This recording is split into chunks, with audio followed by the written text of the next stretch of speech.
and with the ongoing support of these institutions.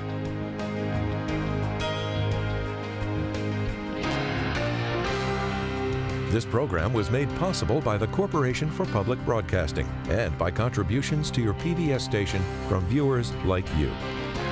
Thank you. President Volodymyr Zelensky of Ukraine is in Washington this evening, a surprise visit to his nation's most important partner in its fight against Russia.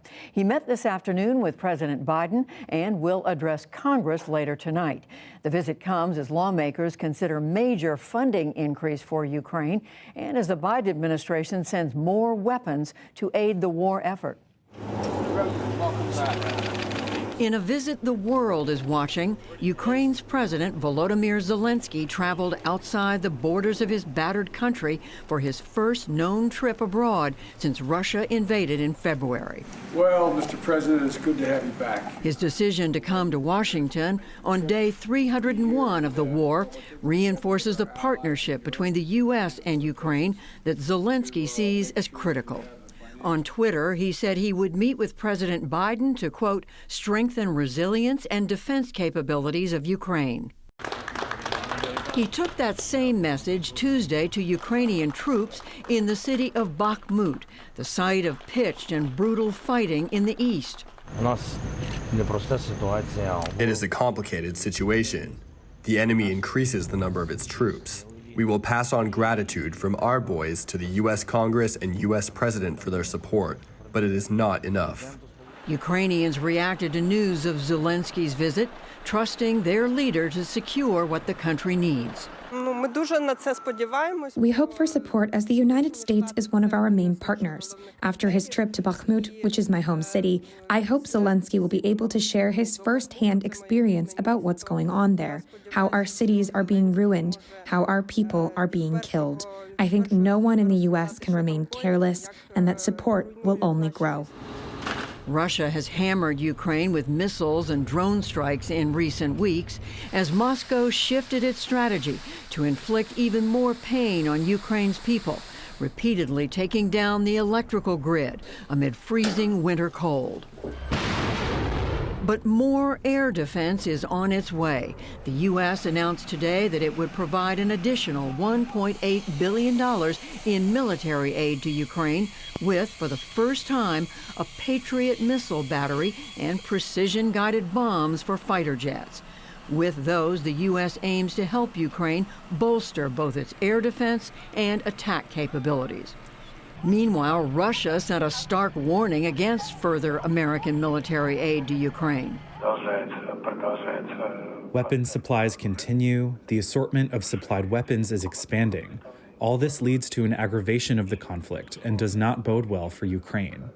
And in a speech to top military leaders, Russia's President, Vladimir Putin, vowed to continue the war no matter what. Of course, combat and military actions always bring tragedy and human losses. But since it is inevitable, it is better that it happens today than tomorrow. I have no doubt that all the goals we set ourselves will be achieved.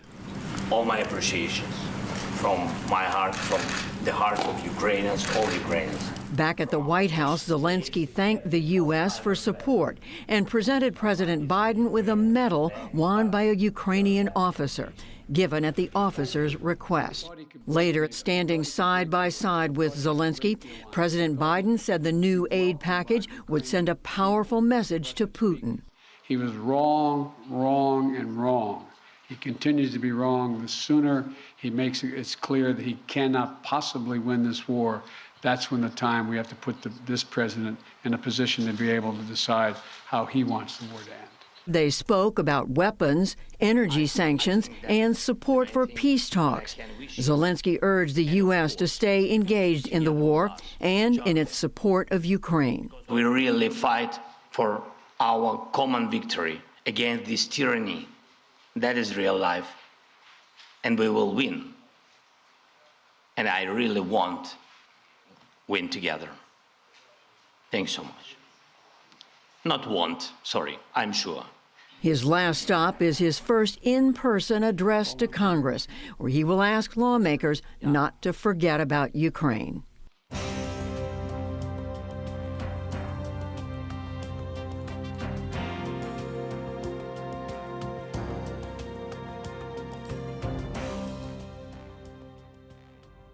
In the day's other news, as President Zelensky arrived, the U.S. Senate confirmed Lynn Tracy as the new American ambassador to Russia.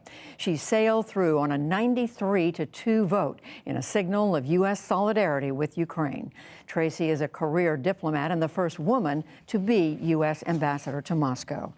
A second massive winter storm in as many weeks is rolling into the nation's midsection tonight. The system is on track to bring blizzard conditions to the northern plains and the Midwest, and frigid conditions all the way to Florida by Friday. Heavy snow already blanketed parts of Washington state and western Canada. Some 200 million people across the U.S. are now under extreme weather alerts. Along the U.S. southern border, thousands of migrants waited again today, looking for the end of a pandemic-era ban on asylum. For now, the so-called Title 42 restrictions on legal protection, once migrants enter, remain in force, pending a U.S. Supreme Court ruling. In the meantime, many migrants have been camped out in the cold, just inside Mexico. Some say they can't wait much longer. I'm going to ask for permission to see if they let me enter legally, and if not, then I'm going to try to stay to see if they give me asylum, and if not, then migrate, because I wanted to get ahead for my children, and honestly, I've lost a lot of time already. The Biden administration has asked the Supreme Court to let Title 42 lapse, but not until after Christmas. States supporting the restrictions have warned that ending them would overwhelm services and shelters. In Britain, growing labor troubles became even more serious today as ambulance workers went on strike across England and Wales. They staged the one-day walkout to demand better staffing and higher wages in the face of soaring inflation. Paramedics insisted they had still answer life-saving calls. Nobody takes this lightly. I've been talking to people inside. Nobody wants to be on strike. We hate it. We don't want patients to suffer. I certainly don't. I'm not withdrawing my labour today, but I thought it's important to stand in solidarity, send the message out. The ambulance crews plan another one-day strike next week. Nurses have already held 2 walkouts this month. Elon Musk now says that he is ready to let someone else run Twitter. That's after users asked him to step down in an online poll. Musk tweeted today that, quote, "I will resign as CEO as soon as I find someone foolish enough to take the job." The billionaire's takeover of Twitter with sudden policy shifts has unnerved users and advertisers. On Wall Street, stocks finally rallied on a report that showed consumer confidence improving. Major indexes were up 1.5% or better. The Dow Jones Industrial Average gained 526 points to close at 33,376. The Nasdaq rose 162 points. The S&P 500 added 56. And pro football great Franco Harris has died. He was a Hall of Fame running back for the Pittsburgh Steelers, who won 4 Super Bowls in the 1970s.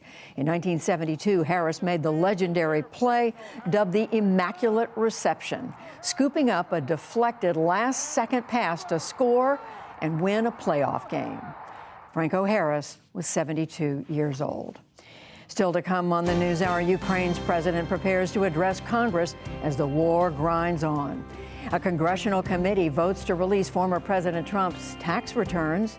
2 film critics give their takes on the best movies of 2022, plus much more. This is the PBS NewsHour from WETA Studios in Washington and in the West from the Walter Cronkite School of Journalism at Arizona State University. Late today, the January 6th committee released transcripts of nearly 36 of the more than 1,000 interviews they conducted during the 18-month-long investigation into the Capitol attack and President Trump's role. The congressional committee will be releasing its final report tomorrow. Jeff Bennett has more. Judy, the reports released tomorrow comes after committee members held their final business hearing, where they referred former President Donald Trump to the Department of Justice on 4 criminal charges: obstructing an official proceeding, making false statements, defrauding the U.S., and inciting an insurrection.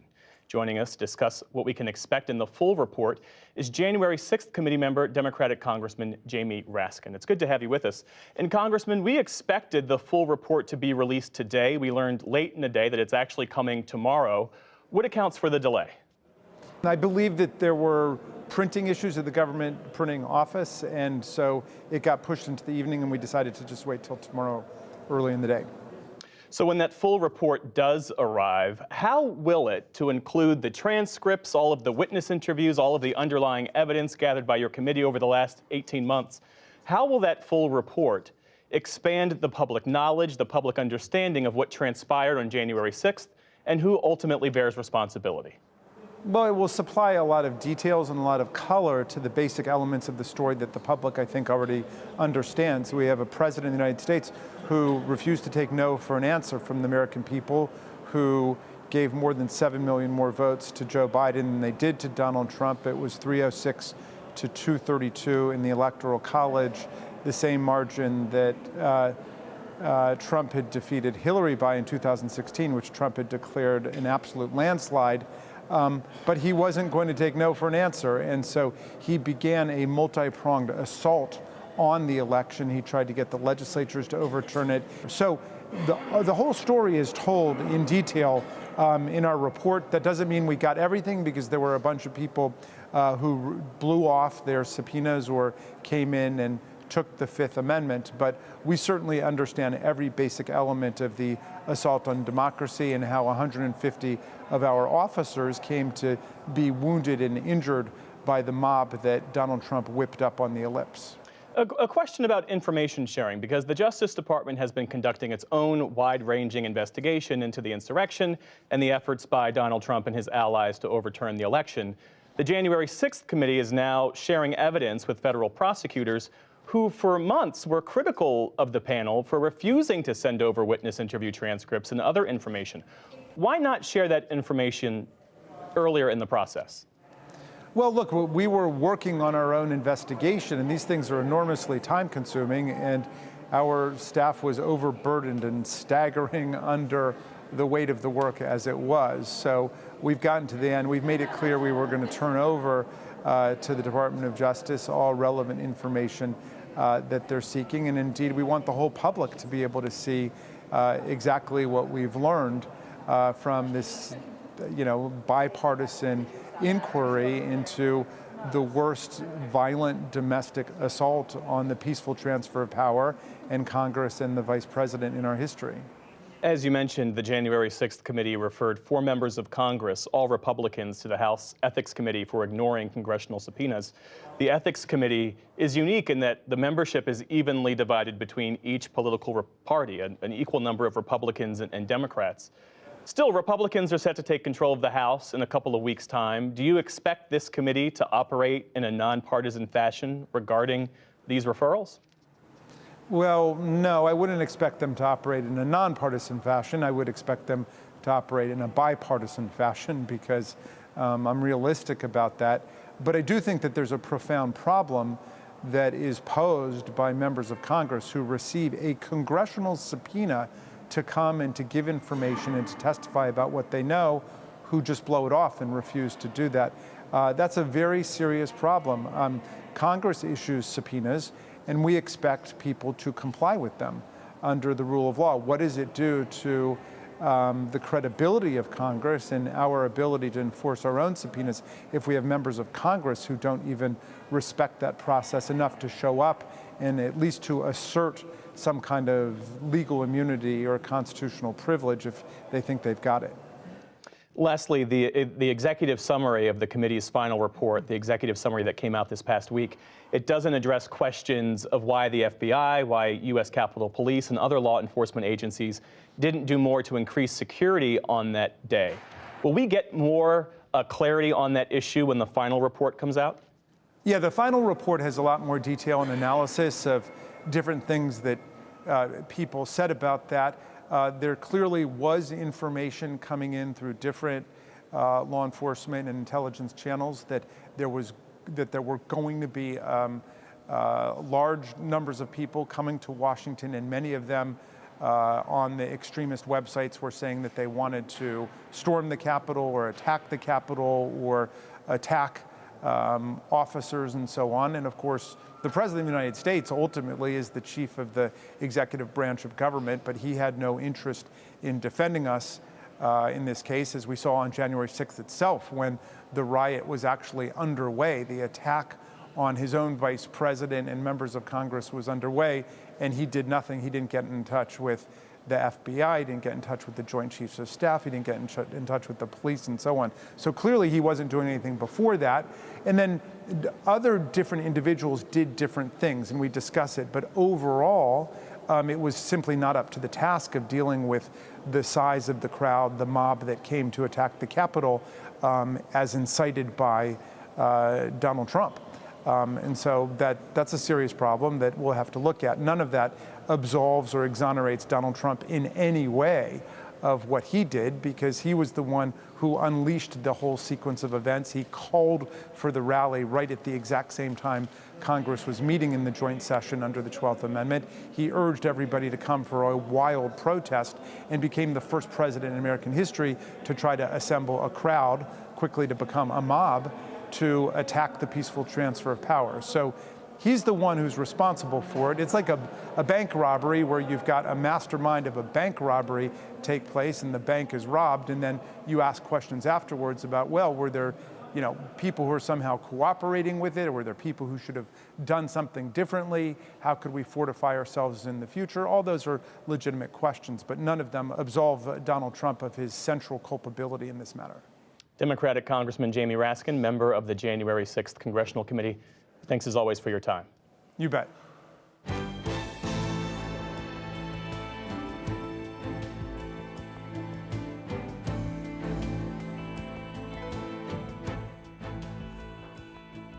We return now to our top story tonight, Ukraine's President Volodymyr Zelensky's surprise trip to Washington. He met earlier today with President Biden at the White House. And for more on their meeting, we're joined by Amanda Sloat. She is the National Security Council Senior Director for Europe. Amanda Sloat, hello. Welcome back to the News Hour. So we know some of this trip was certainly symbolic, to thank the president, to thank the American people. But we also know it was about talking to the president and others about needing more help. How would you split up the purpose of it? I think it certainly did both of those things. President Biden spoke to this in the press conference, saying that nothing beats face-to-face interaction with fellow leaders. President Zelensky, of course, was here in Washington last September. The two presidents have had a number of phone calls throughout the course of the war, but this was the first time for them to be able to speak face-to-face. And I think it was really important for President Zelensky to be able to check in with President Biden to discuss the progress that his forces have made on the battlefield, to discuss the security assistance that the United States has been providing and how that has been helping Ukrainian forces, and then to talk about the way forward. We just spoke a few minutes ago on the program with two analysts who talked about what they understand to be what the Ukrainians are asking for, both more air defense help and more offensive capability. How would you break that down? I mean, what are they asking for, and what is the administration prepared to consider? I think President Zelensky's main message in the meeting to President Biden, and I think his message in Congress tonight, was of one of appreciation for all of the support that had been given. As President Zelensky made clear in the press conference, he sees this victory as very much a joint one with his forces on the ground and the security assistance from the United States. We have been focused throughout this conflict on ensuring that the security assistance we provide meets the needs of the Ukrainian forces on the ground as the war evolves. And certainly as Russia has stepped up its brutal attacks on Ukraine's critical infrastructure, air defense has become ever more important. So this is a capability that we have been working to give the Ukrainians, and today's announcement by the president of a Patriot battery certainly is a big component of that, as well as a renewed commitment to continue engaging our allies and partners to provide that. The nearly $2 billion security assistance package announced today also includes more ammunition and artillery. So today's package was a step toward addressing their needs, both on the defensive side as well as on the artillery and ammunition side as well. Well, the Patriot systems certainly do address their needs on the, what they say are their needs on the defensive side. How much further, though, is the administration prepared to go? At one point today, President Biden spoke at that news conference, spoke about that providing longer range weaponry risks breaking up NATO. To what extent is that a concern for the White House? So we have continued to adjust the security assistance that we have provided to meet the needs on the ground. If you remember back 300 days ago when this war started, it was Russian tanks that were rolling towards Kyiv. And at that point, providing anti-tank and anti-armor systems was what the Ukrainians needed, and that was what we've provided. And certainly the war has continued to evolve. Part of the security assistance package that we provided today included new capabilities, including these aerial precision munitions, which does give the Ukrainians an additional tool in their arsenal, which is going to help them on the battlefield. Is it fair to say, Amanda Sloat, that there are ongoing conversations, though, about beefing that up, about doing more for the Ukrainians as they think about wanting to strike deeper into the Russian front? So far, we have seen the Ukrainians make very good use of the capabilities that we have been giving them, including these HIMAR and Gimler systems and munitions. And we committed in today's security assistance package to give them more of that. But certainly, as we have throughout the conflict, we will continue very active conversations with the Ukrainians as the situation on the field evolves. So it sounds like at this point, the administration is not prepared to say what might be possible down the road, because it's pretty clear the Ukrainians are asking for more as time goes by. You know, today we announced one of our biggest security assistance packages to date, continuing to work with Congress as they finalize the supplemental budget, which will hopefully continue to give us the security assistance funds that we need to go into the year. We will continue providing the Ukrainians with the assistance that they need on the battlefields, and will continue to remain in close touch with their military as we have been, as the situation evolves, their needs evolves, and the counteroffensives continue into the winter and then the following months. To what extent is President Biden, is the administration concerned about support at some point weakening for the war that Ukraine is waging against Russia? It's now been almost a year. It will be in February. How deep are the, frankly, American pockets to continue to support the war? President Biden has been clear from the beginning, and he reaffirmed that both privately and publicly to President Zelensky, that the United States is going to continue to support and stand with Ukraine as long as it takes. I don't want to get ahead of the congressional deliberations, but certainly they have been working on a very sizable package of funding that would enable the administration to continue supporting the Ukrainians in terms of their security assistance needs, as well as their economic needs and humanitarian side. So to date, we continue to have very strong bipartisan support for Ukraine and for their cause, and we remain confident here that that's going to continue.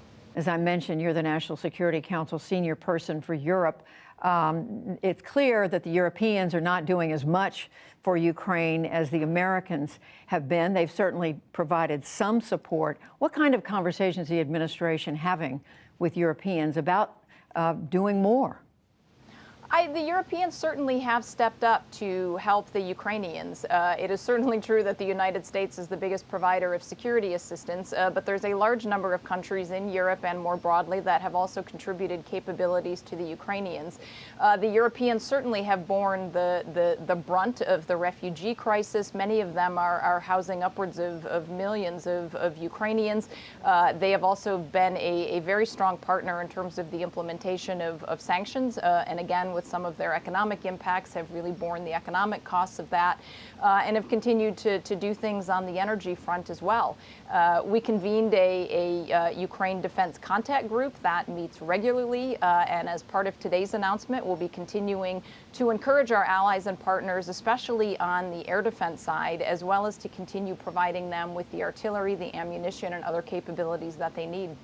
Last thing, I do want to ask you about Vladimir Putin. He's given no indication that he's prepared to to slow down, that he's just prepared to push and push as long as it takes from his perspective. But do you see, is there any knowledge the administration has, any intelligence, that there's some light at the end of this tunnel, or is it just flat out conflict as far as the eye can see? Certainly nothing that President Putin has said or done gives any indication that he is prepared to end this conflict anytime soon. We are seeing this with continued stepped-up brutal attacks on civilian infrastructure and Ukraine's energy grid, especially heading into winter. So we remain committed to supporting Ukraine with the security assistance that it needs, and we also support President Zelensky's continued public conversation about a just peace and what he sees as the essential principles that would be needed to bring this war to a cause or to a close in a way that would be just. Well, we are going to leave it there. Amanda Sloat, who is the National Security Council Senior Director for Europe, thank you very much for joining us. Thank you.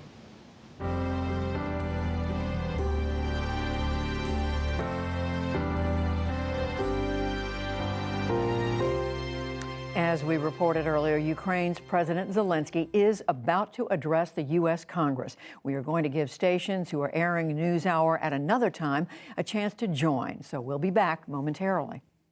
The PBS NewsHour, putting questions to those in power. We're in the fourth wave. There aren't enough tests. Is it time for a new approach? Providing insight into big issues. The speech in many ways sets the foundation for Democrats as they renew their push for voting rights. Focusing on underreported issues. What are these girls missing while their mothers are in prison that you're trying to help them get? Weeknights on your PBS station and online.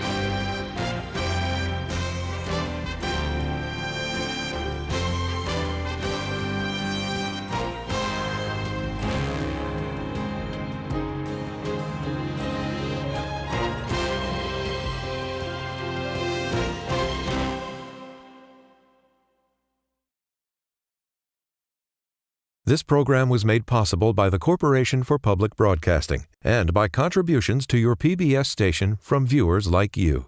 Thank you.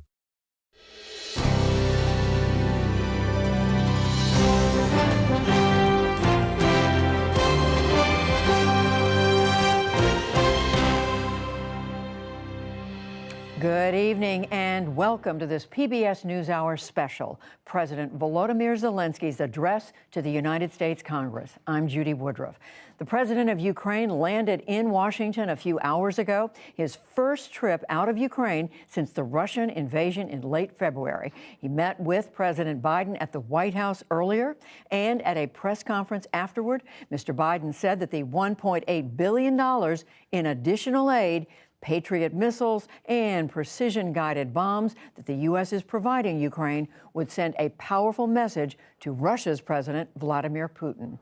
Shortly, President Zelensky will address a joint meeting of Congress. You can see these live pictures now from the House of Representatives. We are waiting for President Zelensky to arrive.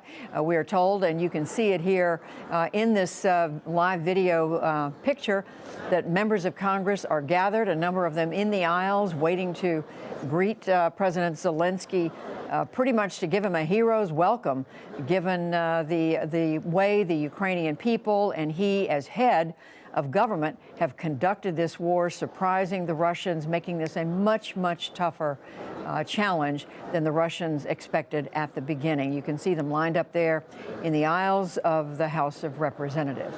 So as we wait for President Zelensky to enter the House chamber, I am joined by two guests. They are retired Lieutenant General Douglas Lute. He had a 35-year career in the Army. He served on the National Security Council staff during the George W. Bush and the Obama administrations.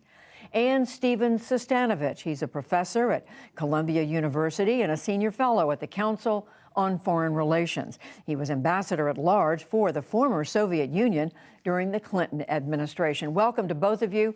We're going to keep focused on those pictures in the House chambers so we can see as President Zelensky enters. But Steve Sestanovich, let me start with you. We see House Speaker Nancy Pelosi, of course, and Vice President Kamala Harris there at the dais waiting to greet President Zelensky. Steve Sestanovich, what's the purpose seen of this visit by President Zelensky? Well, Zelensky comes to town in order to get a hero's welcome. He's going to get that from the Congress. He also wants to deflect pressure from some parts of Congress to reduce assistance. And we shouldn't forget this. He also wants to encourage Congress to push the administration for more assistance, because there are plenty of members of Congress who think the administration is being too slow, too cautious, and he wants them to tell the administration, look, let's get on with it. We need to support the Ukrainians against the Russians.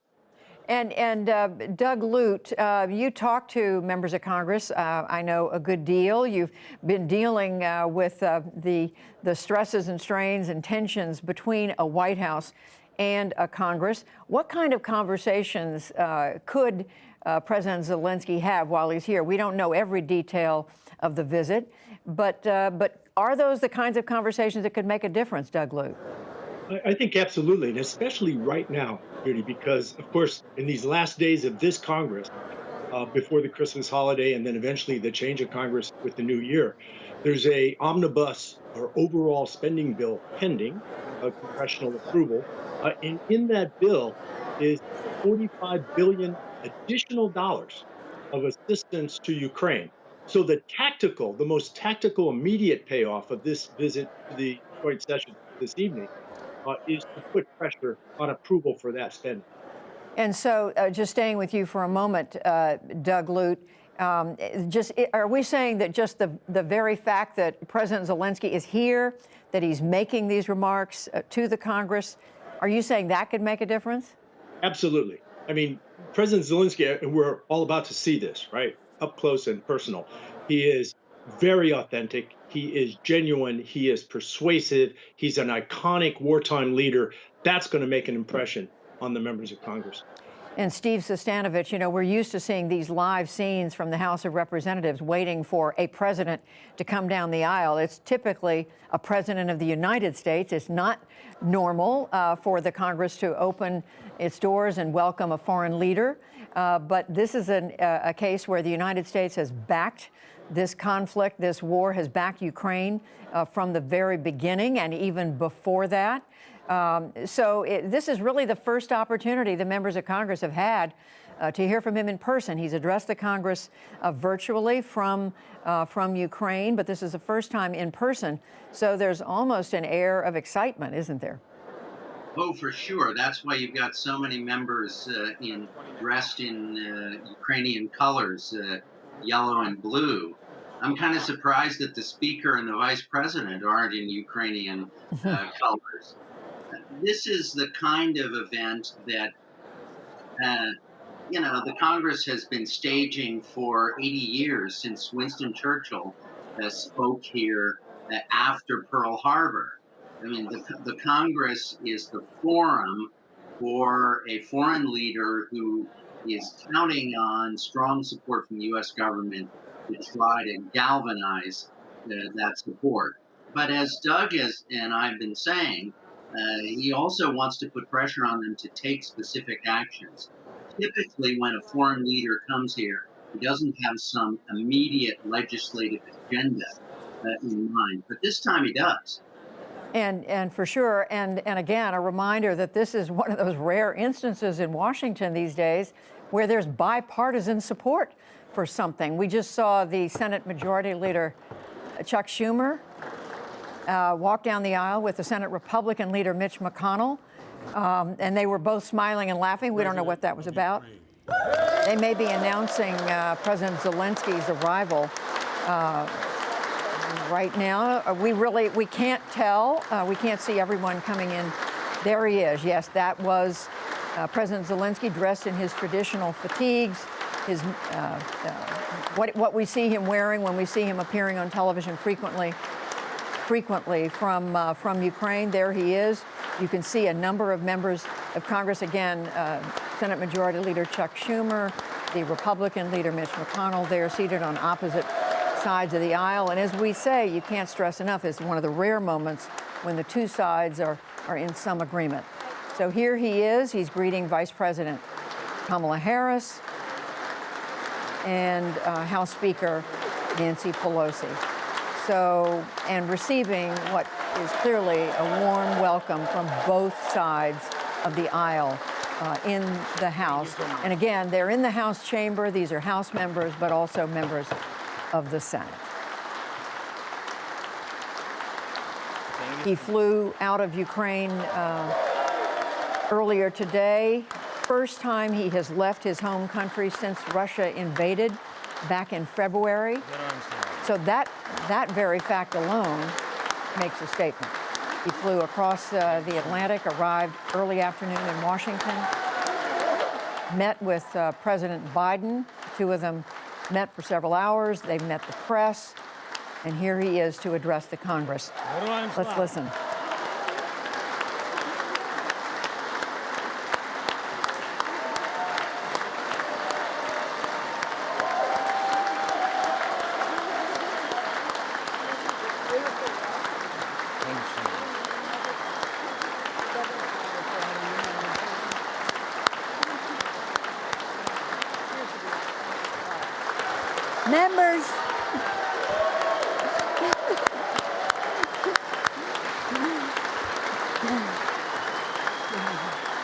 Members of Congress. I think it's too much. I think it is. Members of Congress, I have the high privilege and the distinct honor of presenting to you His Excellency Volodymyr Zelensky, President of the Ukraine.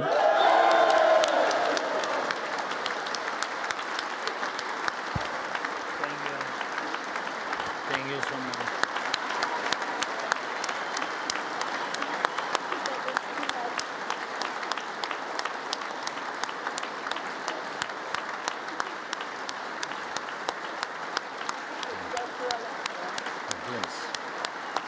Thank you so much.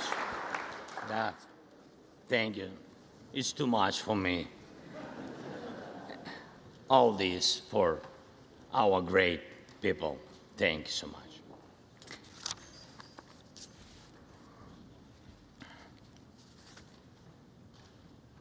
Dear Americans, in all states, cities, and communities, all those who value freedom and justice, who cherish it as strongly as we Ukrainians, in all our cities, in each and every family. I hope my words of respect and gratitude resonate in each American heart. Madam Vice President, I thank you for your efforts in helping Ukraine. Madam Speaker, you bravely visited Ukraine during the full-fledged war. Thank you very much. Great honor. Thank you.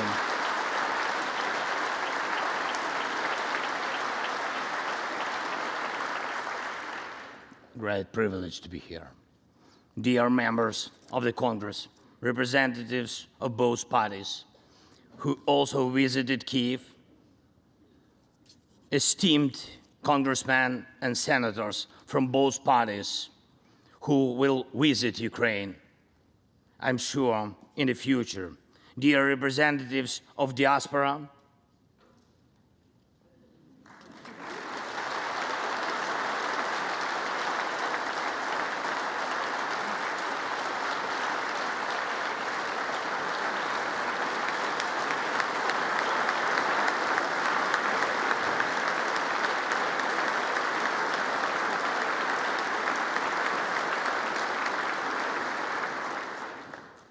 present in this chamber and spread across the country, dear journalists.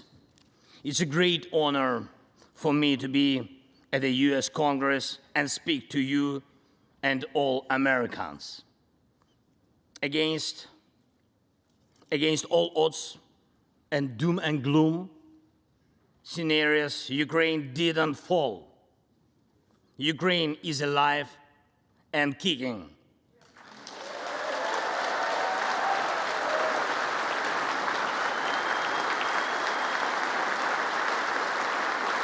Thank you.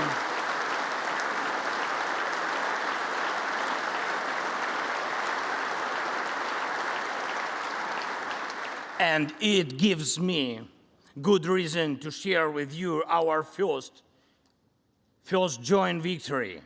We defeated Russia in the battle for minds of the world. We have no fear, nor should anyone in the world have it. Ukrainians gained this victory, and it gives us courage, which inspires the entire world.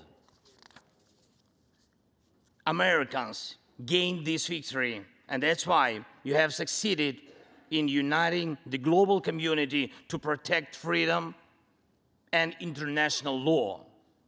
Europeans gained this victory, and that's why Europe is now stronger and more independent than ever. The Russian tyranny has lost control over us.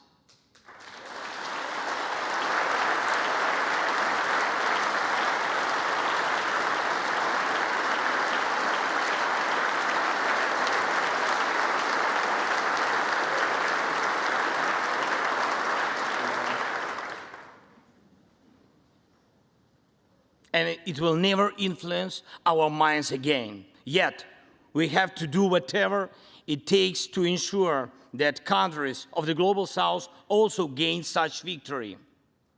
I know one more, I think, very important thing.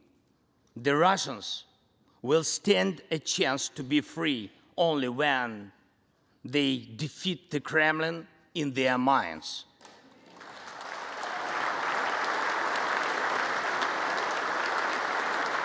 Yet, the battle continues, and we have to defeat the Kremlin on the battlefield. Yes, this battle is not only for the territory, for this or another part of Europe. The battle is not only for life, freedom, and security of Ukrainians or any other nation which Russia attempts to conquer. This struggle will define in what world our children and grandchildren will live, and then their children and grandchildren. It will define whether it will be a democracy of Ukrainians and for Americans for all. This battle cannot be frozen or postponed. It cannot be ignored, hoping that the ocean or something else will provide a protection.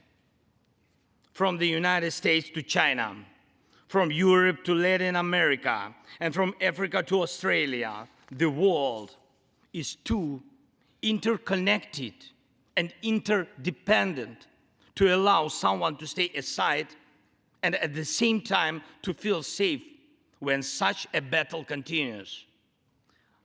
Our two nations are allies in this battle. And next year will be a turning point. I know it, the point when Ukrainian courage and American resolve must guarantee the future of our common freedom, the freedom of people who stand for their values.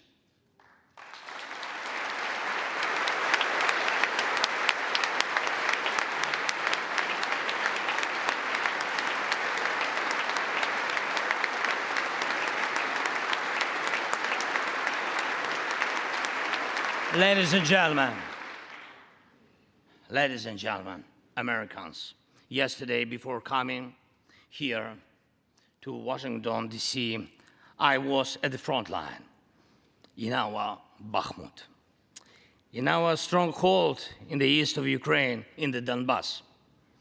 The Russian military and mercenaries have been attacking Bakhmut non-stop since May. They have been attacking it day and night, but Bakhmut stands.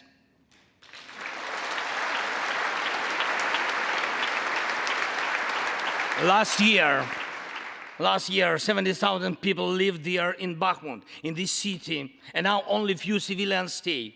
Every inch of that land is soaked in blood. Roaring guns sound every hour.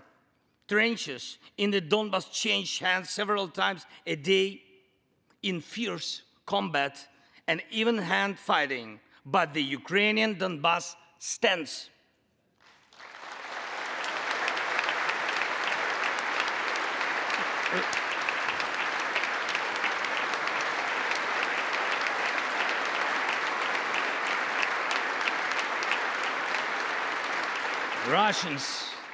Russians use everything they have against Bakhmut and our beautiful cities. The occupiers have a significant advantage in artillery. They have an advantage in ammunition. They have much more missiles and planes than we ever had. And it's true, but our defense forces stand.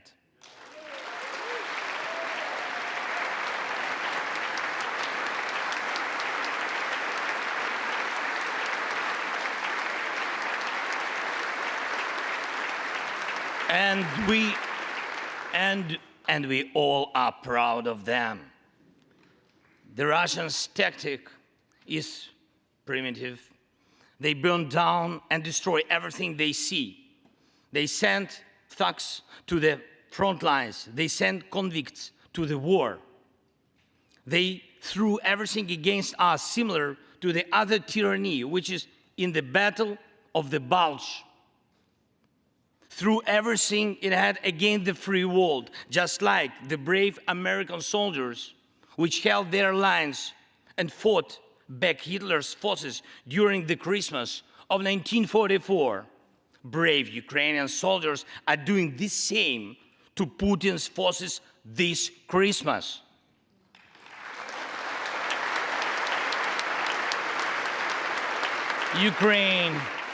Ukraine holds its lines and will never surrender.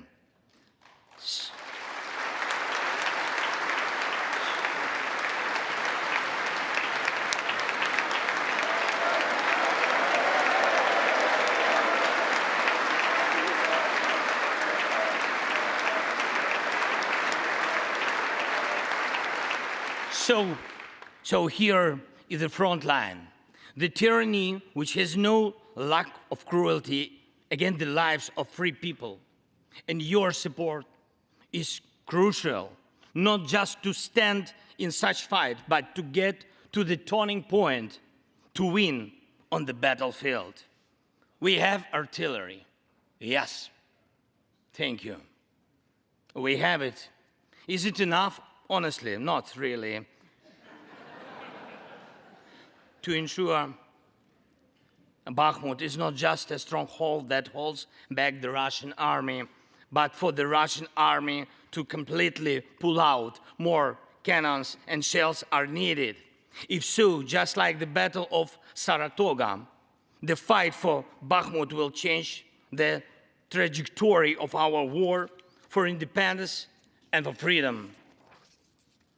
If your patriots stop the Russian terror against our cities, it will let Ukrainian patriots work to the full to defend our freedom. When Russia cannot reach our cities, but its artillery, it tries to destroy them with missile attacks. More than that, Russia found an ally in this genocidal policy, Iran. Iranian deadly drones sent to Russia in hundreds became a threat to our critical infrastructure. That is how one terrorist has found the other. It is just a matter of time when they will strike against your other allies. If we do not stop them now, we must do it.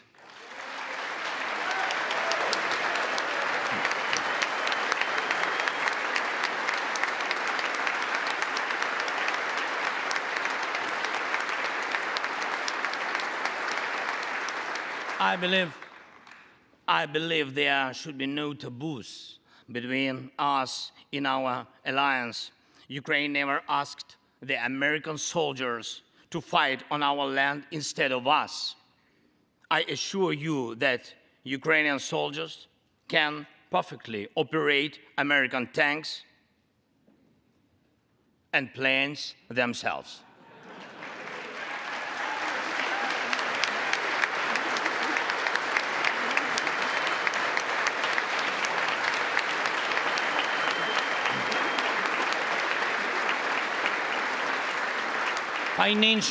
Financial assistance is also critically important, and I would like to thank you very much. Thank you for both financial packages you have already provided us with and the ones you may be willing to decide on. Your money is not charity. It's an investment in the global security and democracy that we handle in the most responsible way.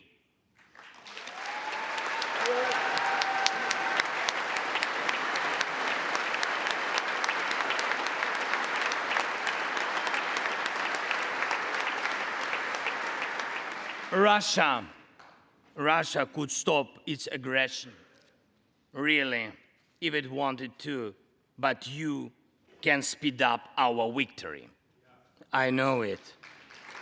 And it will prove to any potential aggressor that no one can succeed in breaking national borders, no one committing atrocities and reigning over people against their will. It would be naive to wait for steps towards peace from Russia, which enjoys being a terrorist state. Russians are still poisoned by the Kremlin. The restoration of international legal order is our joint task. We need peace. Yes, Ukraine has already offered proposals, which I just discussed with President Biden, our peace formula, 10 points which should and must be implemented for our joint security, guaranteed for decades ahead, and the summit which can be held. I'm glad to stress that President Biden supported our peace initiative today. Each of you, ladies and gentlemen, can assist in the implementation to ensure that America's leadership remains solid, bicameral, and bipartisan. Thank you.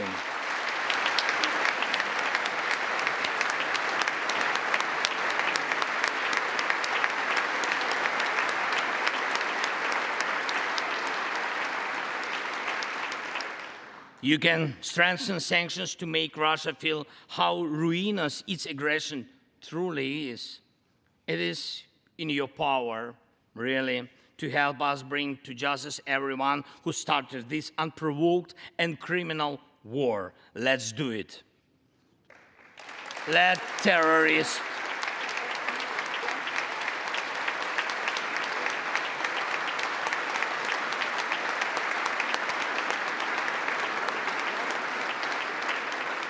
let the terrorist state be held responsible for its terror and aggression and compensate all losses done by this war. Let the world see that the United States are here. Ladies and gentlemen, Americans, in 2 days, we will celebrate Christmas. Maybe candlelit.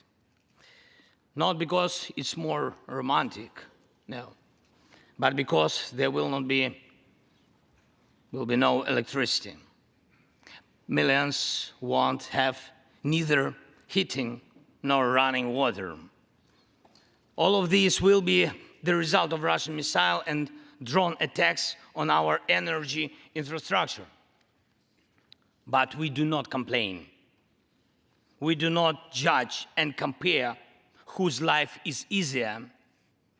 Your well-being is the product of your national security, the result of your struggle for independence and your many victories. We, Ukrainians, will also go through our war of independence and freedom with dignity and success.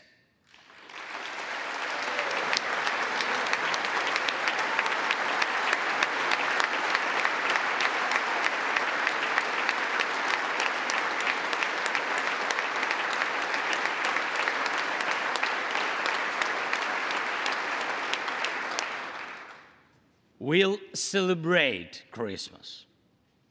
Celebrate Christmas, and even if there is no electricity, the light of our faith in ourselves will not be put out. If Russian missiles attack us, we'll do our best to protect ourselves. If they attack us with Iranian drones and our people will have to go to bomb shelters on Christmas Eve, Ukrainians will still sit down at the holiday table and cheer up each other. And we don't have to know everyone's wish, as we know that all of us, millions of Ukrainians, wish the same: victory. Only victory.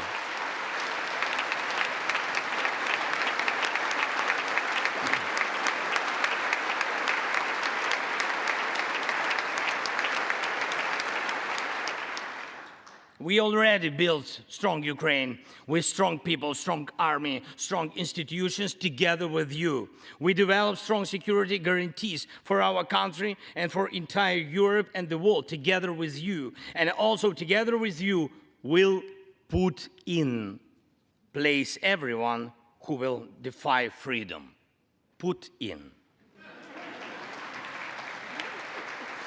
This will be the basis to protect democracy in Europe and the world over. Now, on the special Christmas time, I want to thank you, all of you. I thank every American family which cherishes the warmth of its home and wishes the same warmth to other people. I thank President Biden and both parties at the Senate and the House for your invaluable assistance. I thank your cities and your citizens who supported Ukraine this year, who hosted our Ukrainians, our people, who waved our national flags, who acted to help us. Thank you all, from everyone who is now at the front line, from everyone who is evading victory. Standing here today, I recall the words of the President Franklin Delano Roosevelt, which are, I think, so good for this moment. The American people, in their righteous might, will win through to absolute victory. The Ukrainian people will win too, absolutely.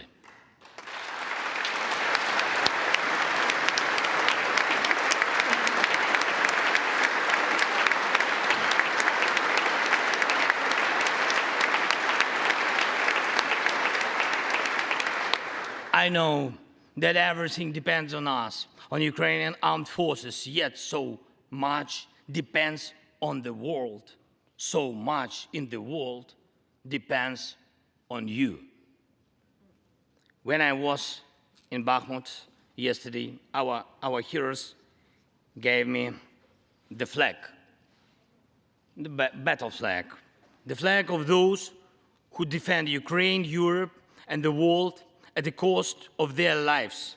They asked me to bring this flag to you, to the US Congress, to members of the House of Representatives and senators whose decisions can save millions of people.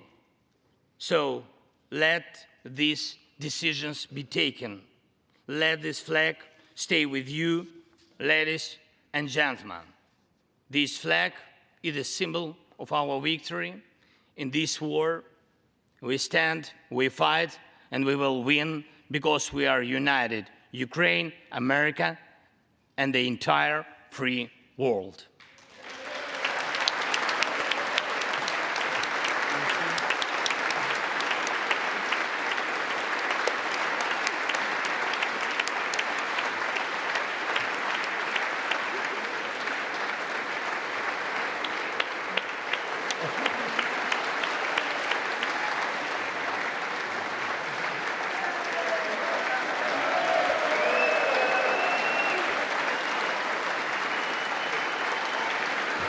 Just one thing, if I can, the last thing, thank you so much. May God protect our brave troops and citizens. May God forever bless the United States of America. Merry Christmas and happy, victorious New Year. Slava Ukraini!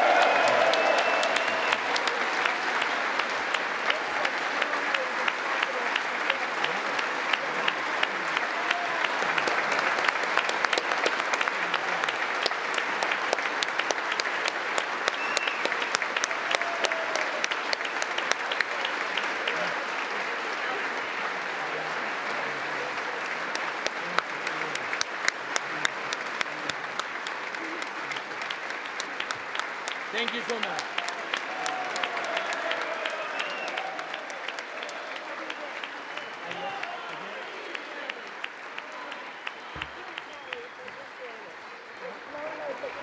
Today for you. Okay. To me. Somebody will carry it. I can hold. Okay. We're going to turn around. Yes. There we go.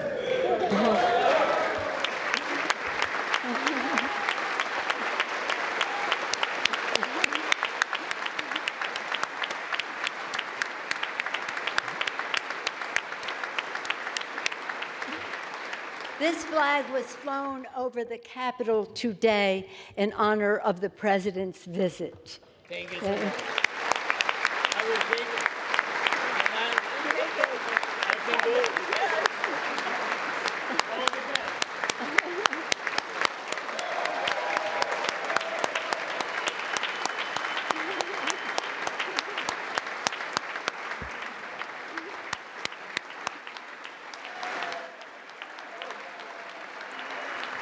Well, it is hard to imagine a more moving conclusion to this address to a joint meeting of Congress by Ukraine's President Volodymyr Zelensky than to see him present Congress, the members of Congress, with a flag he, as he said himself, he obtained just yesterday from his own fighters on the Eastern Front. It looked as if it had their signatures and a message written on it. He presented that yellow and blue iconic flag to Vice President Kamala Harris, House Speaker Nancy Pelosi, and at the same time, Speaker Pelosi in turn presented President Zelensky with an American flag, as you saw in that wooden case, the triangular case that shows the star. She said this is a flag that was flown over the United States Capitol today. It was quite a speech, a moving speech, one that President Zelensky, who typically speaks in his own native Ukrainian language, he spoke in English. Dissolved. The House will continue in recess, subject to the call of the chair. That's of course, House Speaker Nancy Pelosi calling this session to a close after about a 30-minute, 25-minute or so of worth of remarks by the Ukrainian president. I'm joined by our guest, retired Lieutenant General Doug Lute, 35-year career in the Army, serving on the National Security Council staff during both George W. Bush and Obama administrations, and also Steve Sestanovich. He's a professor at Columbia University, a senior fellow at the Council on Foreign Relations, ambassador at large for the former Soviet Union during the Clinton administration. To both of you, I was taking notes during President Zelensky's speech, which drew numerous interruptions with applause from both sides of this very often very divided Congress. Steve Sestanovich, we're used to seeing the members in opposition, but they were very much together applauding the representation that President Zelensky made and his expressions of thanks to the United States. For sure. He was addressing a friendly audience. He had a strong message for them. I'm sure that a textual analysis will show that the single most frequently spoken word in the speech was victory. He wants the support of the Congress as he wants the support of the administration. Not to fight to a grinding stalemate, but to be able to keep pushing the Russians back to something that can be called a victory by him and his people. There were stirring calls on his part, Doug Lute, as Steve Sustanovich just said, to support the Ukrainians. He spoke about the courage of his fighters, but he also, Doug Lute, at one point he said, yes, thank you for what you've given us, but is it enough? No, he said frankly, and there was a little bit of laughter there in the chamber, which is a reminder that this was a trip. Yes, it was symbolic. Yes, it was to say thank you, but it was also to say we need more. You know, right, Judy. It's often said that Vladimir Putin is playing the long game with the war in Ukraine, meaning that he's betting that the Western coalition of military assistance and economic sanctions will crack, that the pressures of inflation and energy prices and so forth will cause us to be not durable for the long haul. Tonight, Vladimir Zelensky invested in his long game. And this is the long game to cement the connections from the battlefield spot that he visited yesterday, Bakhmut, all the way to the Oval Office today and then Capitol Hill this evening. It was a masterful piece of moving from the tactical to the strategic and investing in the long game. Very much, almost, if you will, use of a theatrical technique where he referred back to you, Steve Sustanovich, where he referred to just hours ago. He was with his own troops in a place where they've been able to hold off the Russians, but it's been very, very tough. It's certainly taken a toll on his troops. It's taken a toll on his country. It continues to do that. But he made that stirring connection between I was just there and now I'm here with you to say thank you, and I want you to know what they're saying. Judy, he went to Bakhmut precisely to be able to talk about it tonight and to get that flag for the members of Congress. This was excellent theater, and I don't hold it against him at all. I think it was, in that respect, a kind of master stroke. But this wasn't all theater. He had some real sort of messages in the speech that were important. I was struck by the sentence where he said, "We're going to use the help that you give us in the most responsible way." That's a message both to the administration that's worried that long-range missiles may enable them to attack Russia, and a message to the Congress, which has been talking about an audit. He's saying to both the Congress and the administration, look, we've shown we can do this.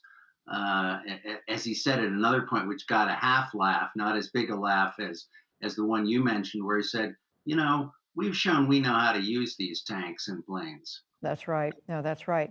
I was struck by that as well, Doug Lute, where President Zelensky made a point of saying that we use this aid that you give us, this support. We're so grateful for it, but we use it responsibly. He seemed to be, clearly he was saying, which means it's okay for you to give us more help, that we will use it. Well, what specifically, remind us, are the Ukrainians asking for from the Americans, in addition to what the Americans have already done? What, $100 billion worth? Right. I would cite three military capability gaps that he's trying to fill. One is partially addressed by the Patriot air defense system that was announced today. So high altitude, long range air defense. So that's at least initially on its way. The second, though, is to sort of refurbish his forces on the ground for a spring offensive. And this means refurbishing them with tanks, mechanized infantry carrying vehicles, mobile engineer support, all so that they can come together in what we call combined arms and present an effective offensive force. And then the third thing, which is perhaps the most politically sensitive, is long-range strike systems that can strike the airfields from which these air attacks, drone attacks, are being launched. Some of these airfields are in occupied Ukraine, others are in Russia.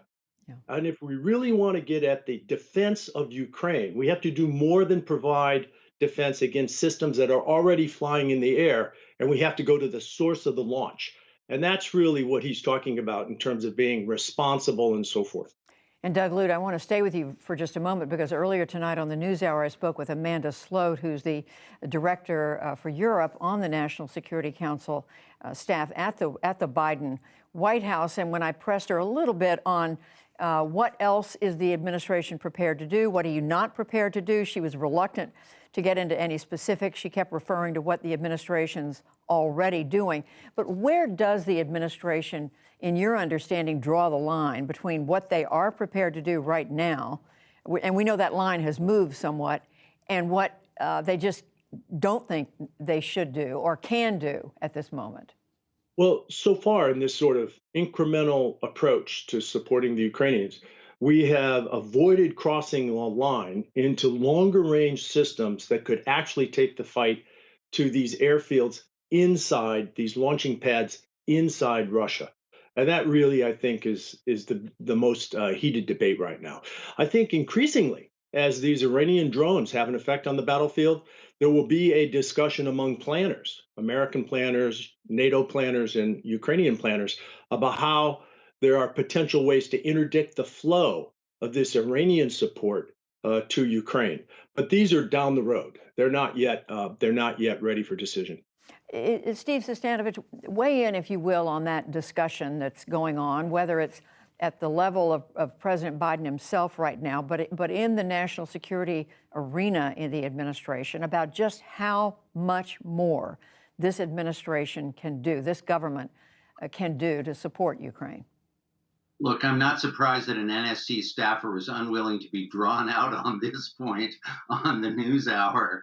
Doug and I both worked on the NSC staff, and we wouldn't have done any more than Amanda Sloat did. But the administration's very aware that it's got to keep moving forward to offer more capabilities if they want to be able to hold off a Russian offensive, which is probably coming. There seems to be some division within the administration as to how likely a new offensive is. But Doug is right about one of the sources that will empower a Russian offensive if it happens, and that's Iranian drones and support. And Zelensky was very strong on that. He said, the two terrorist states have found each other. Yes. Here trying to combine hostility to Iran with hostility to Russia. And he said, we have got to act in order to stop them. I'm sure that's going to be a powerful formula. You're going to let the Russians launch an offensive that is helped by Iran. And I believe, and the two of you can correct me, but I believe what I understood him to say in so many words is if we don't stop Iran in this way now in helping the Russians, we're going to see them using this kind of terror, these kinds of lethal drones in other theaters. So making an appeal. Yeah, go ahead. He said it, that Iran and Russia will be using these capabilities against other American allies. And I'm sure there he meant allies in Europe, allies in the Middle East. He is saying there's an alliance, a terrorist alliance here, which you members of Congress have got to help the administration focus on and act against. And Steve Sestanovich and Doug Lute, I'm going to ask you to stand by because we are now joined by the NewsHour's own Jeff Bennett, who was in the House chamber during tonight's speech. Okay, I'm now told that he's not available. Sorry, we'll go to Jeff as soon as he is available. And Doug Lute, pick up on this Iran point because it's in the trajectory of this administration's view of Iran. Has been more than interesting to watch. They came into office. I think there was some sentiment that it would be a good idea to try to get the nuclear deal that the Trump administration pulled out of, had the United States pull out of. But Iran's behavior since then has changed all that. Where do you see that right now? Well, I think the strategic goal remains that we are best served, America's interests are best served with some sort of agreement with Iran, with international inspections that delays and complicates Iran's move towards a nuclear weapon. So I think that's fundamental to the administration's position, and that negotiation continues in fits and starts. But meanwhile, tactically, and across the Middle East region in particular, Iran is already using these very same drones, the exact same models that they've now provided to Russia. We have seen over Syria, we've seen over Lebanon, we've seen in the Saudi Arabian Peninsula states, and so forth, in Iraq. So there's a very definite pattern here. These are not sophisticated devices, but they're produced and launched in such large numbers that no air defense system can expect 100% success. So only a few of them have to get through to knock out an electrical grid or hit a key target. And Doug Lute, is what the United States is giving Ukraine right now, does that make it easier, whether it's Patriot or other systems, to go after these drones, or is that technology just not refined yet? Well, the combination of the systems that we've provided to Ukraine provide perhaps an 80 to 90% effectiveness rate against drones. But look, a single drone against a critical electrical infrastructure node can knock out a city.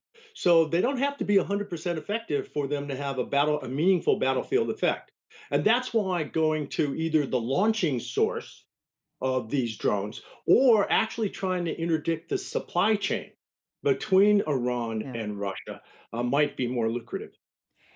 Steve Sestanovich, while we're waiting for Jeff Bennett, I want to come back to you on this sort of essential question of what we can expect from the Russians. They've clearly been worn down. They've lost a lot of their men, their troops. This has been a much tougher challenge for them than they ever dreamed, apparently, in the first place, because here we are, it's been almost a year, and yet they will keep coming. And we even heard President Zelensky just tonight refer to their throwing prisoners or conscripts, I don't remember which word he used, at this fight. What is the expectation that Russia's going to be doing in the weeks and the months to come?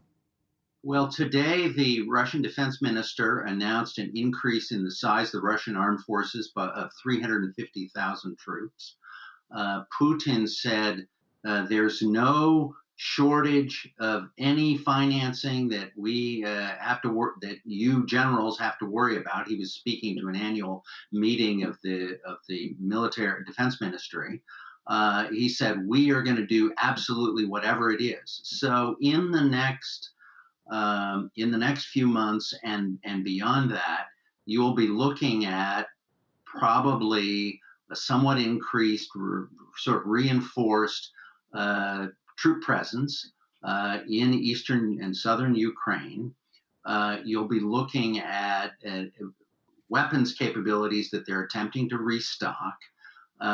There will be an attempt to pull conscripts, and probably an attempt to use the artillery that they have and the other drones to wear down Ukrainian support. Doug is right that the air defense capabilities that the West has given Ukraine enable them to shoot down 80-90% of the missiles that come in every day. And the Ukrainians triumphantly announce that every day. We got 13 of 14, we got 65 of 70. But as he also says, all of those that get through are taking a tremendous toll on Ukrainian society. And that's why President Zelensky kept coming back to, we're observing Christmas Eve in the dark. Yes. We're cold, we're hungry, but we're cheering ourselves up, and we're determined to win. But he said, it depends on you. And you're right, you're referring to that very moving ending of his remarks, where he said at this Christmas, he said, even if it's in the dark, it's the light of our courage, of who we are, that will keep us going. For those of you who may be tuning into this conversation, I'm with Doug Lute and Steve Sestanovich, talking about what the remarks were tonight by Volodymyr Zelensky, the president of Ukraine. If you missed any part of what he said, we just want to bring you now just a quick look at at one part of his address to this joint meeting of the Congress. Let's listen. Ladies and gentlemen, Americans, in 2 days, we will celebrate Christmas. Maybe candlelit. Not because it's more romantic, no, but because there will be no electricity. Millions won't have neither heating nor running water. All of these will be the result of Russian missile and drone attacks on our energy infrastructure. But we do not complain. We do not judge and compare whose life is easier. Your well-being is the product of your national security, the result of your struggle for independence and your many victories. We, Ukrainians, will also go through our war of independence and freedom with dignity and success. That was just one part near the end of President Zelensky's remarks, and I am joined now by our Jeff Bennett. He was in the House chamber during this speech.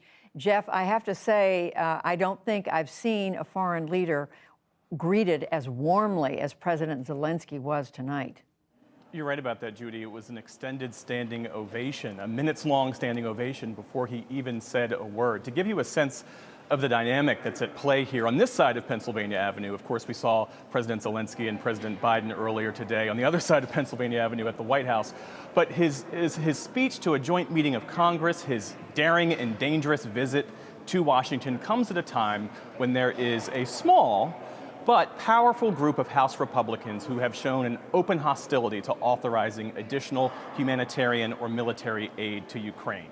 Back in May, there were 57 House Republicans who voted against what was then a $40 billion aid package. In the Senate, there were 11 Republicans who voted against it.